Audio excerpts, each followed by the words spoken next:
terus ditiupkan di dada, di hati, kemudian ditiupkan di perut dan syahwat. Itu yang ketiga. Itu pilihan bagi manusia mau mengelola hidupnya dengan kepemimpinan akal atau kepemimpinan hati atau kepemimpinan syahwat, kan gitu, atau dan butun ya, perut. Satu. Nomor dua, referensinya kalau Anda nanti pulang ada yang sempat besok lah ya gitu, baca surat An-Nur ayat 35. Di situ ada idiom dari Allah. Miskah, miskah itu artinya dirimu. Nah, di dalam dirimu itu ada misbah. Misbah itu artinya hatimu. Kemudian al-misbahu fi zujajah. Yang ketiga zujajah. Itu akalmu. Nanti ada pencapaian yakadu zaituha yudhi'u walau lam tamsa sunar. Nanti kalau sudah ada dialektika yang benar, manajemen yang benar antara dada dengan kepala, antara hati dengan akal. Kalau Sunan Kalijogo antara menyambung kembali dengan kayu jati, kepalanya orang-orang dengan dada, dengan tubuhnya orang-orang. Itu sebenarnya lambang dari kalau kamu ingin menemukan kesejatian hidup, maka sambunglah akalmu dengan manajemen yang baik dengan hatimu. Nah, dalam surat An-Nur 35 itu ditunjukkan oleh Allah bahwa kepemimpinan manusia ada pada hatinya dan bahaya ada pada akalnya, dan bahaya manusia itu terletak di potensi hatinya. Nah, ini agak terbalik dengan romantisme mainstream kita sekarang yang sangat mendewakan kolbu gitu ya. Kan padahal kolbu ini di situ sumber segala mara bahaya juga. Karena dia lebih dekat ke syahwat dibanding akal. Kalau akal itu dilepas di atas sehingga dia jauh dari syahwat. Karena hatimu itu tidak ada batasnya, dia tidak mengerti regulasi.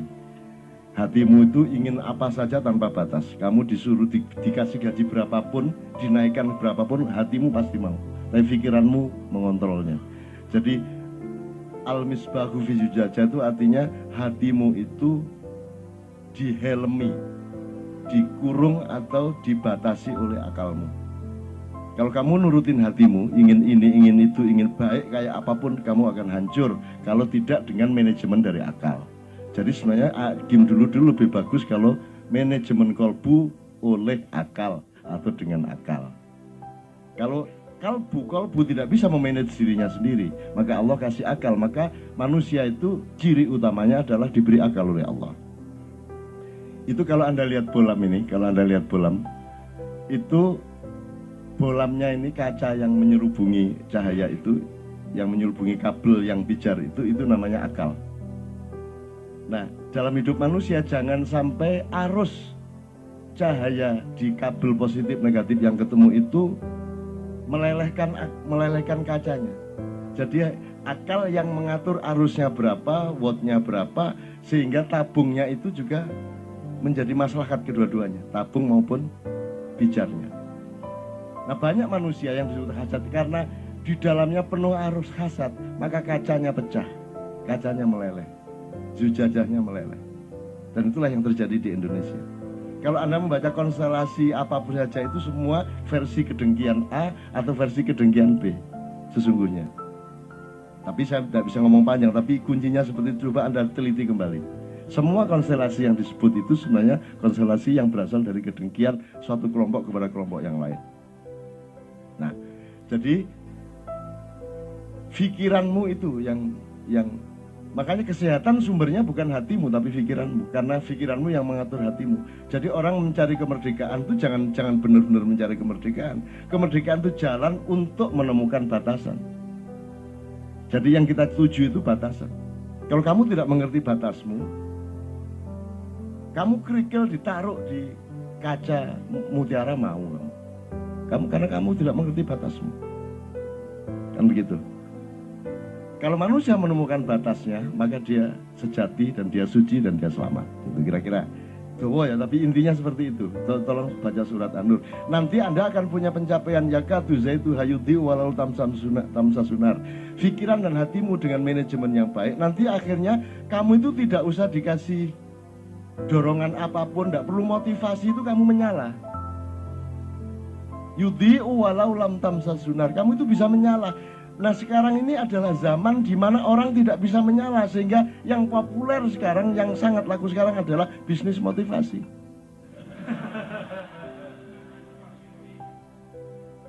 Ya toh? Motivasi. Lu kurang apa kamu mencari motivasi? Karena tidak benar manajemenmu itu. Masa saya kata sembahyang butuh motivasi, kata berbuat baik butuh motivasi. Saya sambung sama Asmaul Husna dikit ya. Saya tanya Mas, kalau tidak ada Quran, tidak ada Islam, Anda tempeleng istri apa tidak? Anda bunuh orang tidak? Anda nyuri tidak? Apa untuk tidak mencuri nunggu Quran dulu? Jadi sesungguhnya Al-Quran itu intinya, energinya, dan aspirasinya sudah ada di dalam dirimu.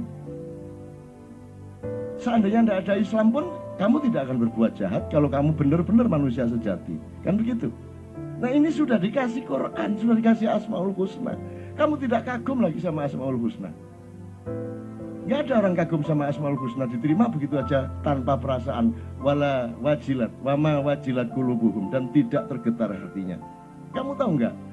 Emang gimana kamu bisa tahu Tuhan itu?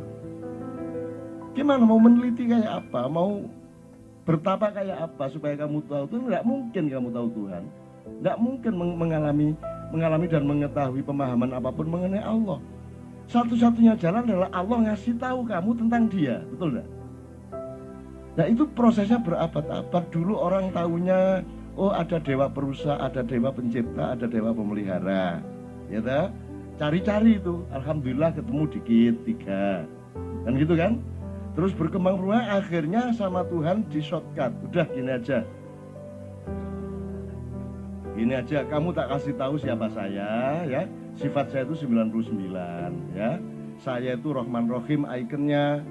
Jadi yang utama dari saya itu hadir ke kamu itu bukan hebat saya, bukan kuat saya, bukan dahsyat saya, bukan kuasa saya, tapi cinta dan kasih sayang saya. Makanya kita selalu tiap hari mengucapkan Bismillahirrahmanirrahim. Karena ikon utama Allah itu Rahman Rahim, bukan Syadid, Wal Qawi, Wal Madin, Wal Jabbar, Wal Qahir, Wal Qahar. Enggak. Itu kekuatan-kekuatan yang hanya kalau terpaksa itu dikeluarkan. Karena Allah ingin bermesraan sama Anda. Yang ditawarkan cinta, wajahnya aja wajah cinta kok. Makanya Rahman Rahim. Sekarang Anda minder, kalau Kristen ajaran kasih, kalau Islam ajaran perang kan gitu. Padahal tiap hari bilang Bismillahirrahmanirrahim. Itu ya teman-teman, saya singkat. Jadi Anda dapat Asmaul Husna itu mbak disyukuri. Masa tidak disyukuri? Kenapa? Karena manusia memang konsumtif. Jadi makanya Allah itu selalu memberi firman-firman untuk mendorong penelitian. Coba sekarang tanya kepada dokter yang pernah meneliti, apa ayat penelitian coba? Paling ngomong Iqra gitu dokter. Kamu sebut ayat apa saja, saya tunjukkan bahwa itu dorongan untuk penelitian. Ngono lho rek. Wes sebutan ayat sendiri wes. Saya akan tunjukkan kepada kamu itu dorongan untuk penelitian. Misalnya apa? Allahu Akbar. Wes. Itu apa? Itu dorongan untuk penelitian. Kalau ayam, gitu ya. Itu karena dia ayam ditakdirkan untuk peluru. Tapi kalau manusia mengucapkan Allahu Akbar karena ada asal usulnya. Ngapain kamu Allahu Akbar itu? Allahu Akbar itu kan ketika kamu kagum, ketika kamu takjub, ketika kamu terharu, Allahu Akbar, atau ketika kamu dalam bahaya besar. Kan begitu. Jadi harus ada pengalaman empiris sedemikian rupa yang menyangkut getaran hatimu dan terguncangnya jiwamu, baru kamu ucapkan Allahu Akbar. Jadi Allahu Akbar itu output dari peristiwa jiwa Anda yang meneliti macam-macam. Lihat pohon, ya Allah, Allahu Akbar, indah banget. Karena Anda meneliti pohon, ngelihat cacing, ngelihat apa-apa. Jadi itu semua harus penelitian dulu, baru Allahu Akbar. Apalagi kalimatnya gini, Rabbana ma khalaqta hadza batila. Ya Allah, wahai Tuhan kami, tidak ada yang sia-sia Engkau ciptakan. Tuhan yang ngasih kalimat seperti itu. Kalimatnya kalau Anda ngerti retorika, kan mestinya Tuhan ngomong gini, sesungguhnya tidak ada yang sia-sia yang aku ciptakan. Inna apa? Kaifasat. Seharusnya kalimatnya Tuhan tuh nggak Rabbana ma khalaqta hadza batila, tapi kalimatnya Allah, wa ma khalaqtu kulla syai'in batilan. Wah, gitu mestinya. Enggak, Tuhan enggak gitu. Tuhan didik kita, mengayomi kita. Kalimatnya itu untuk kamu ucapkan, bukan untuk diucapkan oleh Allah. Manusia yang mengucapkan, wahai Tuhanku, sesungguhnya engkau tidak sia-sia menciptakan ini. Untuk ngomong gitu kan kamu neliti dulu. Ada apa kok ngomong gak sia-sia? Iya bojo ketoke pesek tapi ya Allah, Rabbana ma khalaqta hadza batila. Ketoke rada merongos, ketoke rada ngene tapi ngabektine poli. Rabbana ma khalaqta gitu loh. Anda mengalami sesuatu karena penelitian dan penghayatan Anda, baru Anda ucapkan Rabbana ma khalaqta hadza batila. Kalau enggak, ngapain tiba-tiba ngomong itu? Hari raya itu Allahu Akbar, Allahu Akbar. Itu malaikat tolah-toleh. Ono apa arek-arek kok ngomong Allahu Akbar? Lu karena hari raya dulu.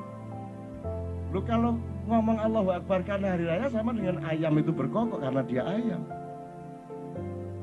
Selama Ramadan dia menghayati sesuatu, banyak hal yang dia alami karena puasanya, karena itikafnya, karena tahajudnya, betul enggak?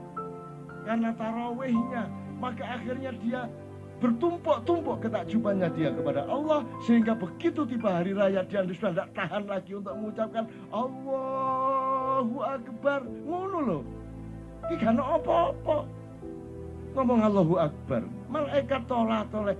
Lan apa niku arek-arek niku? Embo aku ya wis putus asa, gendeng kabeh arek-arek niku. Gitu ya teman-teman sekalian ya. Jelas ya? Maka bersyukur, Asmaul Husna lewat gitu saja. Padahal semua yang paling dasar ketakjuban. Apa yang melebihi ketakjuban? Lah Anda tidak takjub sama apa-apa. Iya. Bagaimana kalau manusia tanpa ketakjuban? Itu sudah bukan manusia, karena alat-alat utamanya